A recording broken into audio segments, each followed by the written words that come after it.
Olá, alunos do site Direito em Tela! Nossa aula de hoje é sobre a impossibilidade relativa do objeto prevista no artigo 106 do Código Civil. O artigo 106 do Código Civil diz que a impossibilidade inicial do objeto não invalida o negócio jurídico se for relativa ou se cessar antes de realizada a condição a que ele estiver subordinado. Vamos estudar a primeira parte do artigo, que diz que a impossibilidade inicial do objeto não invalida o negócio jurídico se for relativa.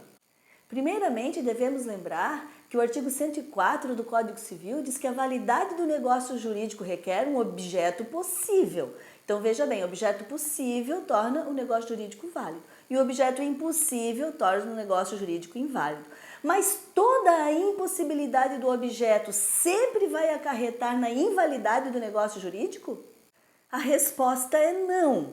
Por quê? Se for uma impossibilidade absoluta, sim, essa sim vai trazer a invalidade do negócio jurídico. Mas se for uma impossibilidade relativa, não, conforme determina o artigo 106.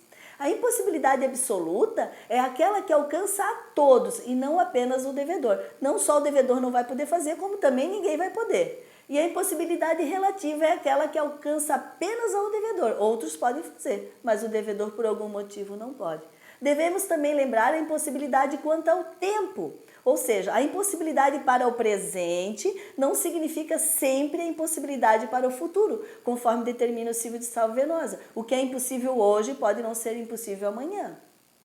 Então vamos ver alguns exemplos de impossibilidade absoluta, de objetos impossíveis que não poderão ser realizados, como a venda de um bem público, venda de praça, ruas, ou então a venda da herança de uma pessoa viva, conforme veda o artigo 426 do Código Civil. Ou então, por exemplo, pintar 100 quadros em um minuto, ou então escrever um livro de 500 páginas em uma hora. Esses são objetos impossíveis. Agora vamos ver alguns exemplos de impossibilidade relativa, que não vão anular o negócio jurídico. Por quê? Porque ele pode ser impossível para o devedor, mas não é impossível de realizar por outras pessoas. Ou então porque ele é impossível no presente, mas não será no futuro. Então, por exemplo, querer invalidar a compra de um apartamento na planta porque ele ainda não foi construído. Olha, ele não foi construído hoje, mas será no futuro. Então, essa é uma impossibilidade apenas relativa e não absoluta. Como, por exemplo, também a venda da produção futura de uma empresa. Ainda não foram produzidos, por exemplo, 1000 tênis para entregar daqui a um ano, ainda não foram produzidos esses tênis, mas serão no futuro e serão entregues. Então, essa é uma impossibilidade relativa e não absoluta. Também a contratação de um pintor para pintar a casa em um dia. Ele pode alegar que é impossível, mas não será para um outro pintor que conseguirá fazer nesse prazo. Então, esses são exemplos de impossibilidade relativa que não anularão o negócio jurídico. Agora vamos estudar a segunda parte do artigo 106, que diz que a impossibilidade inicial do objeto não invalida o negócio jurídico, se cessar antes de realizada a condição a que ele estiver subordinado. Então veja bem, nós temos uma impossibilidade inicial do objeto, mas essa impossibilidade cessou antes de uma condição imposta no contrato. Devemos lembrar rapidamente o que é a condição, que está previsto no artigo 121 do Código Civil, que diz que considera-se condição a cláusula que, derivando exclusivamente da vontade das partes, subordina o efeito do negócio jurídico a evento futuro e incerto. Aí, no caso do artigo 106, nós temos uma condição suspensiva, algo que está suspendendo, uma cláusula que está suspendendo a eficácia do contrato do negócio jurídico. Como, por exemplo, cláusulas que podem suspender uma pessoa passar no vestibular, o dia que o apartamento ficar pronto, o dia que sair um financiamento na Caixa Econômica Federal. Então, são exemplos de condições suspensivas. Então, podemos observar pela redação do artigo 106 que nós temos uma impossibilidade inicial do objeto no negócio jurídico e nós temos uma condição suspensiva. Só que essa impossibilidade inicial do objeto, ela cessa, ela termina antes de realizada essa condição.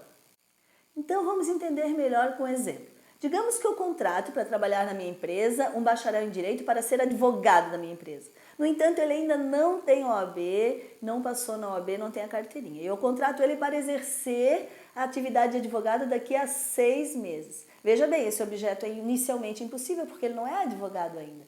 Só que nesse período tem uma condição, ele vai passar no contrato, se ele passar eu vou fazer a contratação. Então nós temos uma condição suspensiva, que é o fato dele passar no concurso, na prova da OAB, e eu tenho também uma impossibilidade inicial do objeto. Realizou a condição, ele passou, foi aprovado, agora sim, essa minha foi realizada a condição e cessou a impossibilidade, então esse negócio jurídico vai ser válido. Vamos ver um outro exemplo. Uma construtora está fazendo um loteamento para construir várias casas. E esse loteamento sofre embargos pelo IBAMA. Mas João resolve comprar uma casa mesmo assim nesse loteamento. Veja bem, isso é um objeto impossível. Por quê? Porque como é que ele vai comprar uma casa num loteamento que está embargado pelo IBAMA? Mas por isso que ele impõe uma condição. Ele diz que somente vai pagar por essa casa se esse embargo do IBAMA for cancelado e a casa for construída e entregue. Então veja bem, esse negócio jurídico ele tem um objeto inicialmente impossível, mas essa impossibilidade cessa porque a empresa consegue cancelar o embargo posteriormente, construir e entregar a casa para o João. Vamos concluir a nossa aula de hoje. A impossibilidade inicial do objeto não invalida o negócio jurídico se for relativa ou então se cessar antes de realizada a condição a que ele estiver subordinado. Se você gostou dessa aula, curta o nosso vídeo, compartilhe com seus amigos e inscreva-se já em nosso canal.